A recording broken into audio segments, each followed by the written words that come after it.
consciousness. Some say a door stands open between the inner and outer worlds, and spiritual energies flow more freely into human consciousness. And these energies are qualified by the sign under consideration. And so this time is the sign of Sagittarius. Through this means, human thought can be elevated through the medium of the group's ability to let in the light.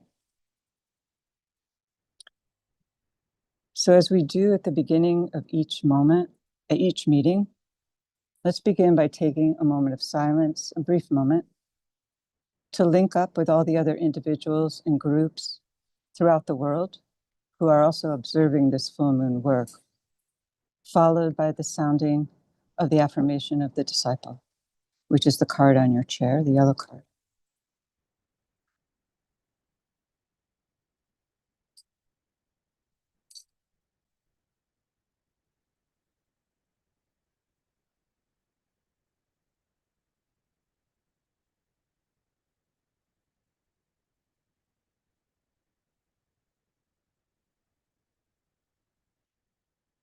I am a point of light within a greater light. I am a strand of loving energy within the stream of love divine. I am a point of sacrificial fire, focused within the fiery will of God, and thus I stand. I am a way by which men may achieve. I am a source of strength, enabling them to stand. I am a beam of light, shining upon their way, and thus I stand. And standing thus, revolve, and tread this way, the ways of men, and know the ways of God, and thus I stand.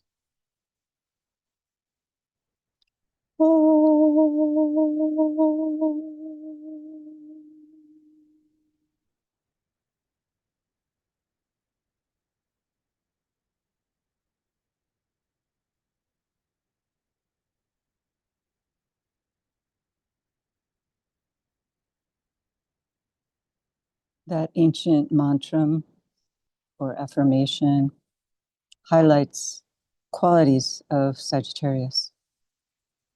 It affirms the fiery aspiration to tread the path of return. And at the particular stage of the path, which is qualified by the energies of Sagittarius, the disciple comes to know himself to be part of a great chain of ascent, a band of brothers, a light within a greater light. And through this combined light of the group of brothers, he becomes able to project the consciousness into the light divine and stand as a vehicle for the will of God.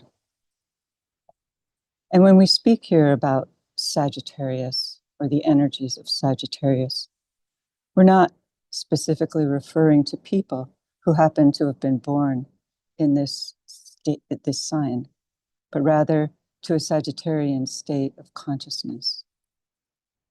It's about stages on the path. So as we participate in this work, we engage in a sacred and symbolic ritual of growth and transformation.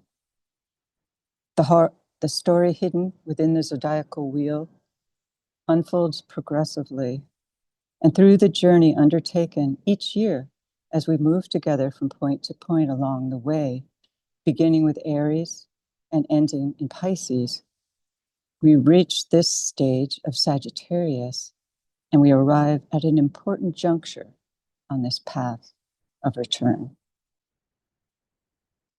Sagittarian energies are initiatory in nature. The spiritual tension each year builds as we move towards the solstice point, the point of greatest darkness, out of which the sun gods or the light bearers come forth. In Sagittarius, the individual emerges from the depths of the Scorpio experience and is then released into the freedom of a light that gleams beyond the mind. All the scars of the journey to date coalesce and are transmuted through the archer's indomitable will to move forward no matter the cost. At this stage of the path, there's courage, strength of purpose, confidence as the individual emerges into the reality of the true self. Through expansions within consciousness, the individual is freed from the fear, hesitation, pride, and self-seeking which have for so long obscured the vision and held back progress. All that has transpired through the crucible of the reversal of the wheel and the lessons which each journey have held out to the disciple now dissolve under the authority achieved at this stage on the path. The archer is strong, undeterred by obstacles, and gallops swiftly across the plains. As a consequence, he's no longer subject to the pull of the pairs of opposites and holds his eyes fixed upon the goal of the mountaintop of initiation seen in the distance. The individual or the group can now be trusted and that which is revealed, and there's no turning back.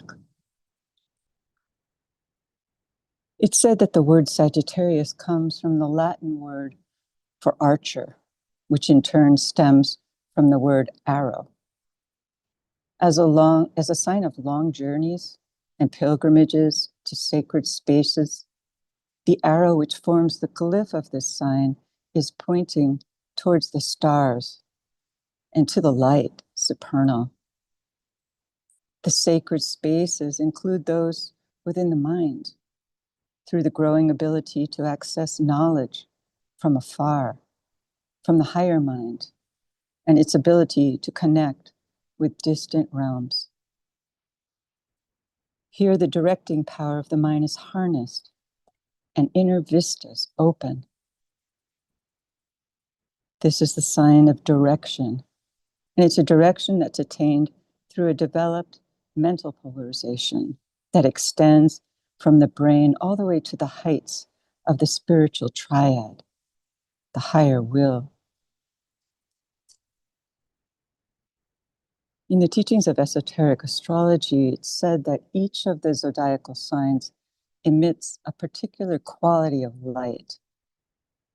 One day we will develop a fuller capacity to respond more adequately to this light. The particular light qualifying Sagittarius is described as a beam of directed, focused light.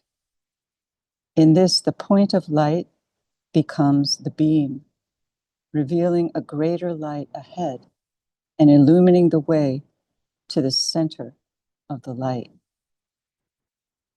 This thought is also mirrored in the Sagittarian keynote, which says, I see the goal, I reach that goal, and then I see another.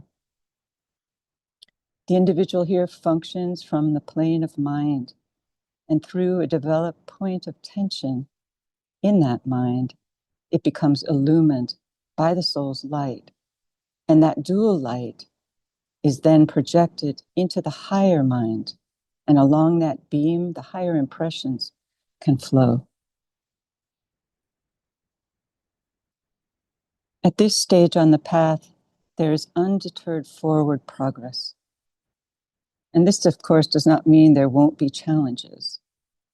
The Sagittarian does not shrink from these experiences because he has learned to trust the inner compass and to follow the light wherever it leads. From point to point, the archer moves, and he trusts that he will be provided with what he needs to carry out his portion of the plan. He doesn't look back. There's no hesitation. He knows himself to be part of the great chain of hierarchy. The recognition grows that there is, in fact, nothing but hierarchy, linking sun with sun, star with star, solar system with solar system, planet with planet, and all planetary lives with each other. He knows himself to be part of a vast planetary bridge of light, the strands of which are contributed to by all who seek to love and serve. It is this inner bridge that carries the individual from point to point upon the way, which eventually leads to the feet of the great ones. Sagittarius holds deep significance for our planet because the Earth rules esoterically in Sagittarius. All the signs pass through and are intimately linked to certain planets, exoterically, esoterically, and hierarchically. Sagittarius and Gemini, the polar opposites, are the two signs in which the Earth rules. When each sign comes into manifestation within the annual zodiacal cycles, the ruling planets of that sign receive a powerful stimulation. Because Earth is the esoteric ruling planet in Sagittarius, its influence is subjective in nature, stimulating the soul aspect. So at this Sagittarius full moon, planet Earth stands within a vast stream of cosmic energies between the constellations of Gemini and Sagittarius, lifting the planet into the light. Those of you who study the ageless wisdom know that Earth is known as a planet of releasing sorrow and a purifying pain. Part of that pain stems from the accelerated path of evolutionary development that's working out here. Earth is an experiment in initiation. Experiments that lead to acceleration, such as what is going on our planet, have their risks. And these include pain, suffering, delays, and possible annihilation. The pain experienced on Earth, we're told, is greater than that on any other planet in our solar system. Yet nevertheless, this particular experiment that is going on here is said to be providing a very rich and fertile soil for the taking of the first real initiation, the third initiation of the Transfiguration. This acceleration is surely being aided by the overshadowing fiery energies of Sagittarius. In the ancient books, the Earth is sometimes depicted as a green dragon aligned with the light, standing as a great protector, breathing out fire to destroy those who do evil. This aligns with the work which the returning world teacher will undertake with the aid of the new group of world servers who are emerging to strike a major blow at world glamour. Once we pass through this period that's now occurring, which is known as the withering of the law, we will move out from under this pain and suffering that has for so long conditioned planet Earth, and we will become a sacred planet.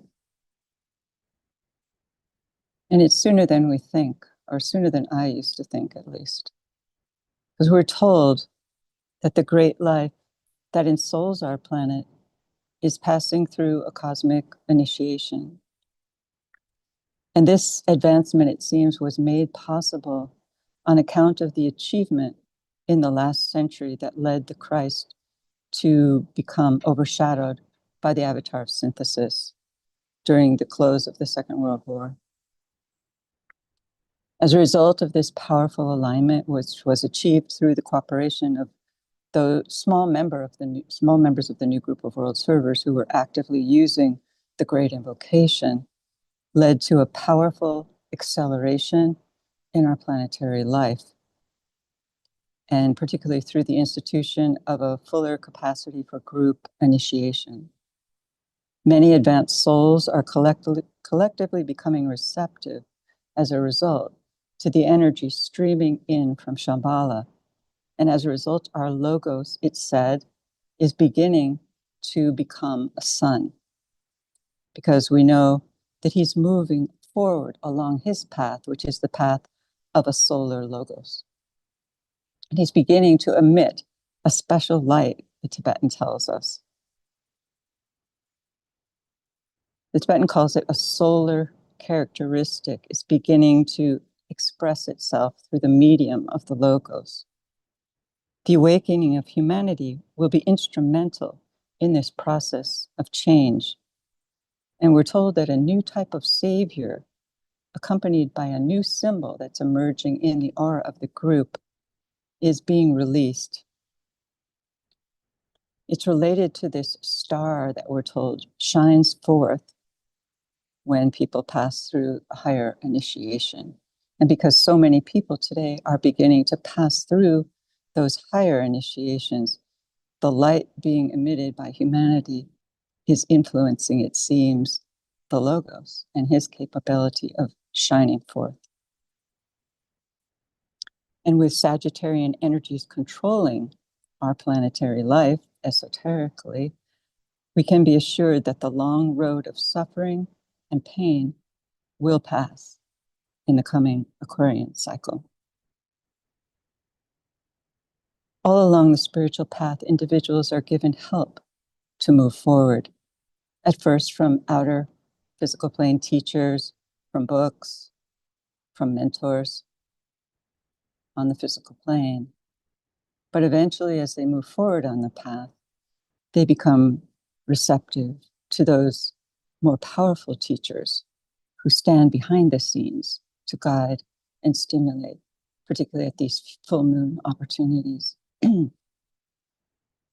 This theme of relationship between inner and outer worlds extends all along the chain of hierarchy between planets, signs, and even extraplanetary constellational lives.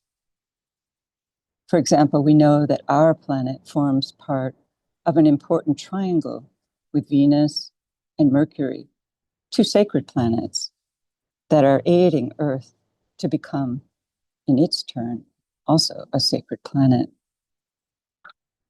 Two signs that are intimately connected with each other are Sagittarius and Taurus.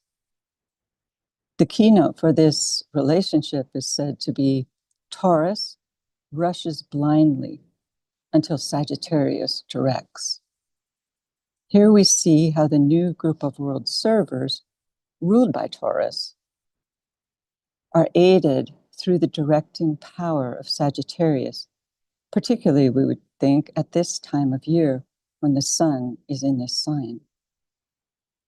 These Sagittarian energies can be seized by the group to help lift all humanity into the light.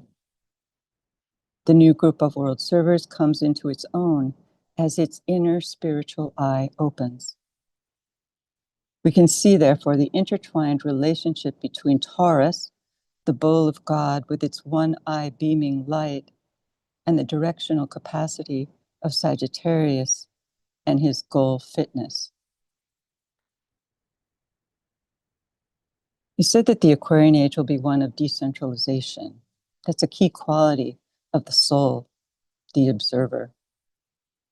There are a number of recent developments that are highlighting this theme of decentralization, carrying forward from the work of Copernicus 500 years ago, when the energies of Aquarius were just beginning to come into play, and the Earth was finally recognized as a planet revolving around the sun.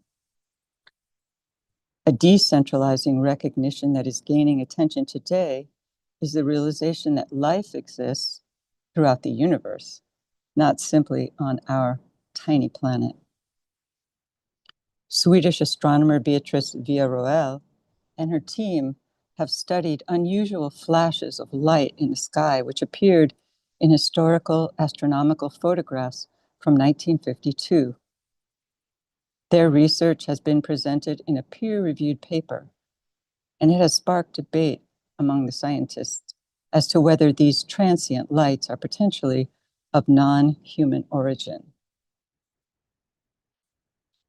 Another decentralizing event is the appearance of 3I Atlas, the third ever interstellar comet detected in our solar system. On December 19th of this year, the day of the Sagittarius new moon, this interstellar object will make its closest approach to Earth. Up until the present time, comets were understood as emanating from within our solar system.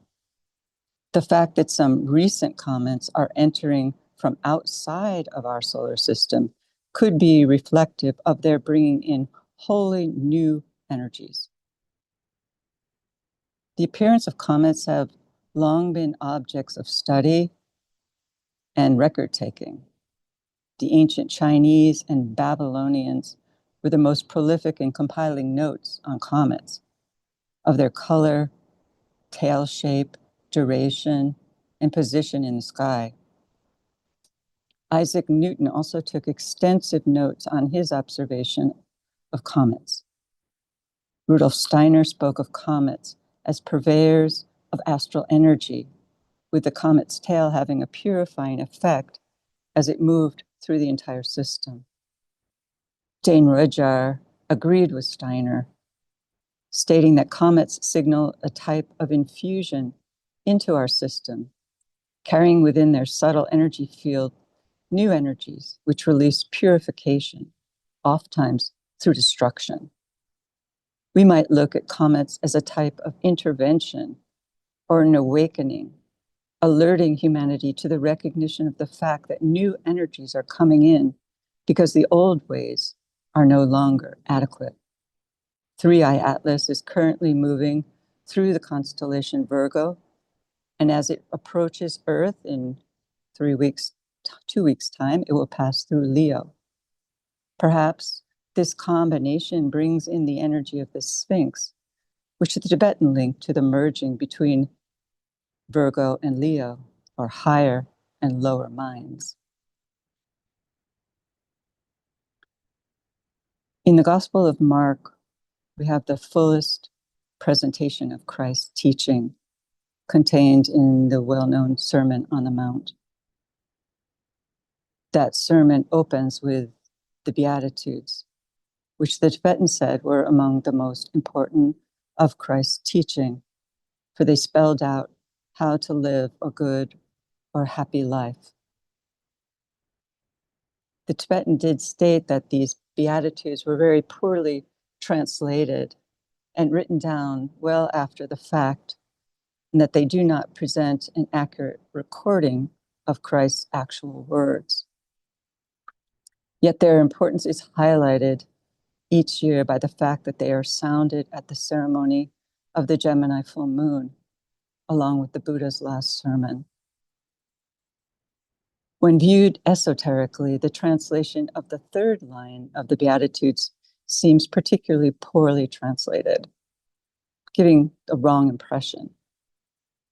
It said, "Blessed are the meek, for they shall inherit the earth." This word meek has perhaps contributed to a type of false humility and rather weak presentation that almost characterizes many spiritual seekers. The Gospels were originally written in Greek, and according to scholars, the word meek would more accurately have been translated as humble. And it's a humility that came as a result of being trained, with specific reference to a trained and tamed warhorse, a powerful animal that's not easily trained, such as a human being, one that had its strength and spirit under control and responsive to the will of its master. The word signifies a deliberate reserve of power and self-control, not an absence of strength, which the word meek can convey. Such humble yet fierce individuals are akin to the true meaning of a Sagittarian. And it is they who will be the ones to inherit the earth and lead the fourth kingdom as it steps into its destiny.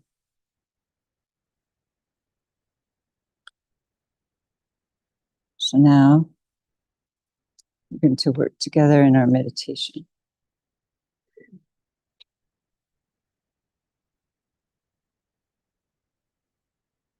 And I just wanted to say that tonight, because it's a little bit of a special opportunity, I thought that it would be good to do the regular meditation a little more quickly than usual.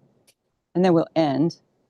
And then we'll just have a few minutes of silence to link up with all of our coworkers throughout the world again in preparation for the exact time of the full moon. So we'll just have a linking up with our coworkers, a period of silence, and then we'll sound together the great invocation at the exact time, which is 6:14. So we'll be sounding the great invocation twice, in other words, which isn't bad.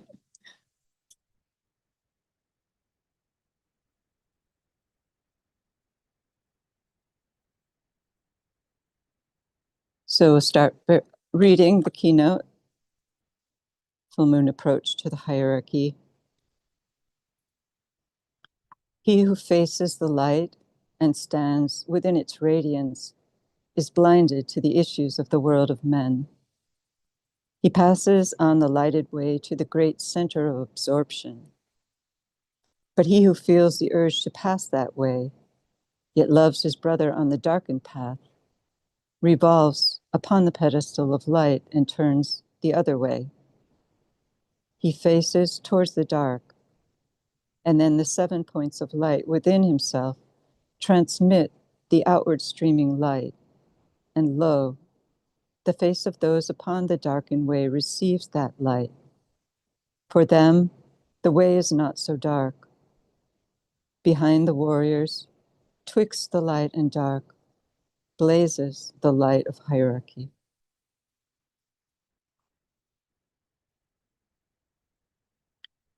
So we come together in group fusion.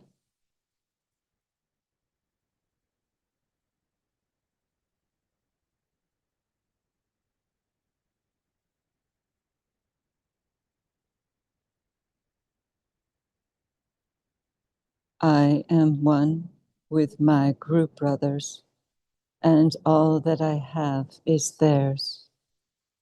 May the love which is in my soul pour forth to them.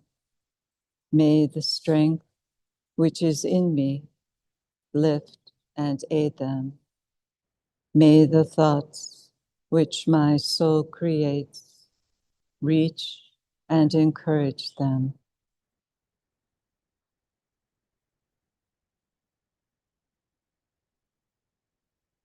Alignment.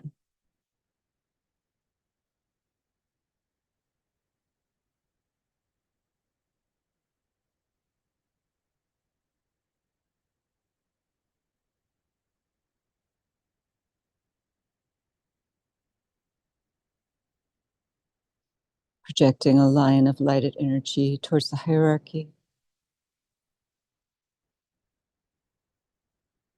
in the great ashram of Sanat Kumara and the Christ at the heart of hierarchy.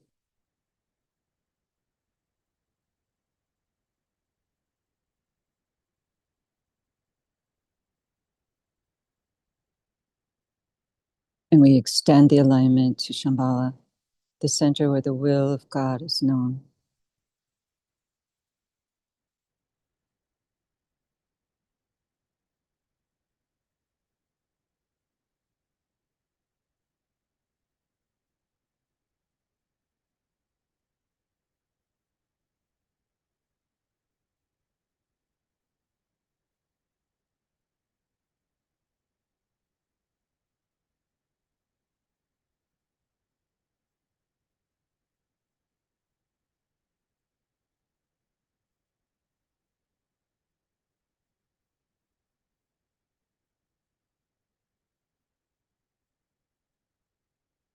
Higher interlude. Holding the contemplative mind open to the extraplanetary energy streaming into Shambhala, radiated through hierarchy. And see the 3 planetary centers, Shambhala, hierarchy, and humanity, gradually coming into alignment and interplay.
Meditation, reflecting on the seed thought.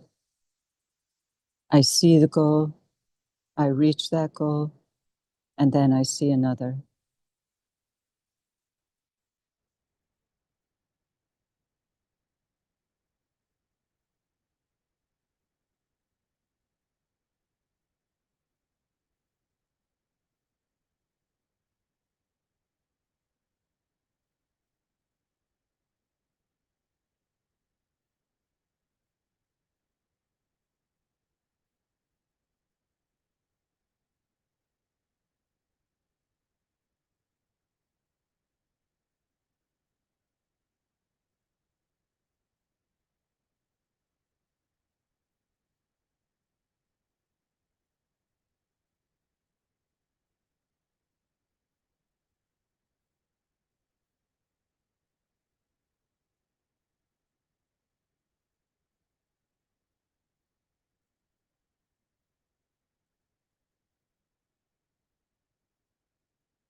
Precipitation, using the creative imagination, visualize the energies of light, love, and the will to good pouring throughout the planet and becoming anchored on Earth. We use the sixfold progression of divine love, Shambhala, hierarchy, the Christ, the new group of world servers, men and women of goodwill everywhere in the world, physical centers of distribution.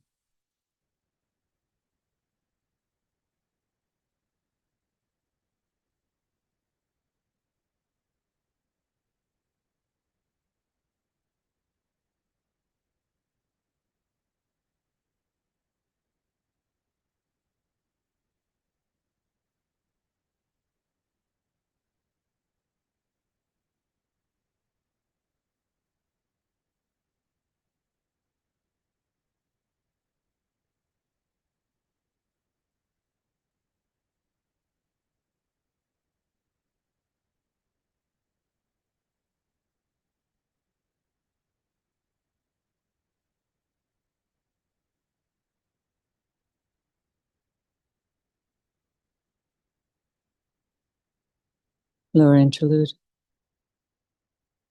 refocusing the consciousness as a group within the periphery of the great ashram and sound together the affirmation of love. In the center of all love, I stand. From that center, I, the soul, will outward move. From that center, I, the one who serves, will work.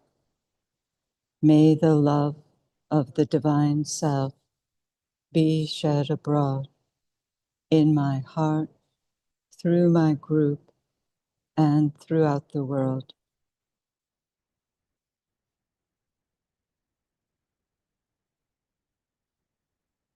Visualize the downpouring spiritual inflow released from Shambhala through the hierarchy, streaming into humanity through the prepared channel. Consider how these inpouring energies are establishing the pathway of light for the coming world teacher, the Christ.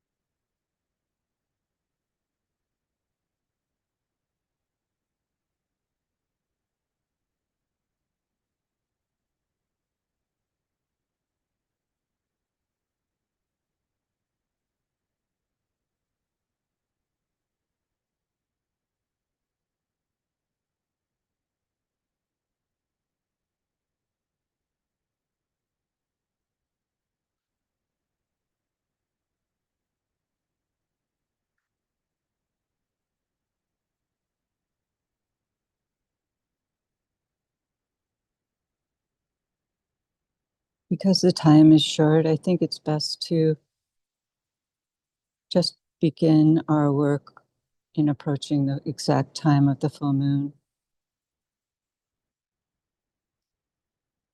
We have 5 minutes or so. So we'll each do our approach in our own way. But perhaps we'd like to reach our thoughts out to all those coworkers throughout the world.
1 minute till the full moon, exact time.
Distribution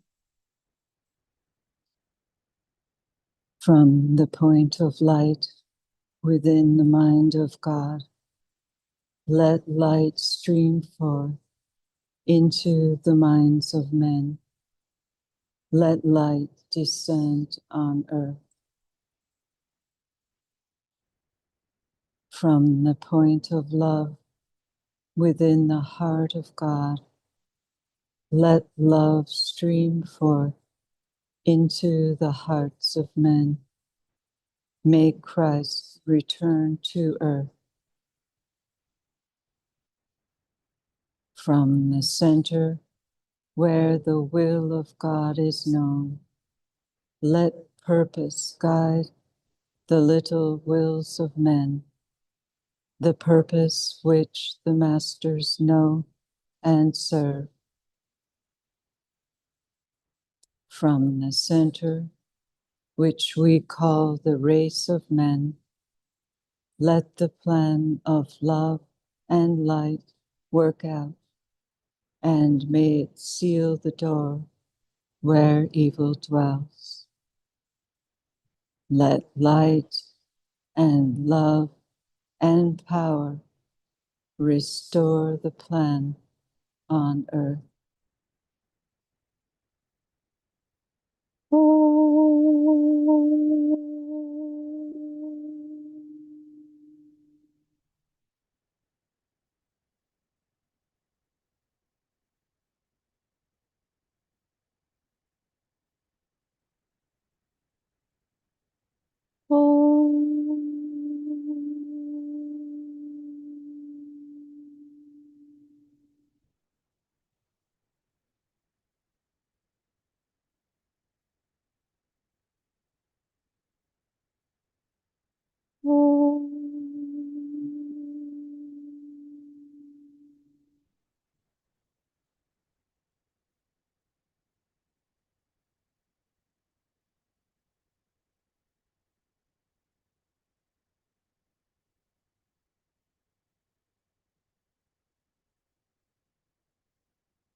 Thank you, everyone.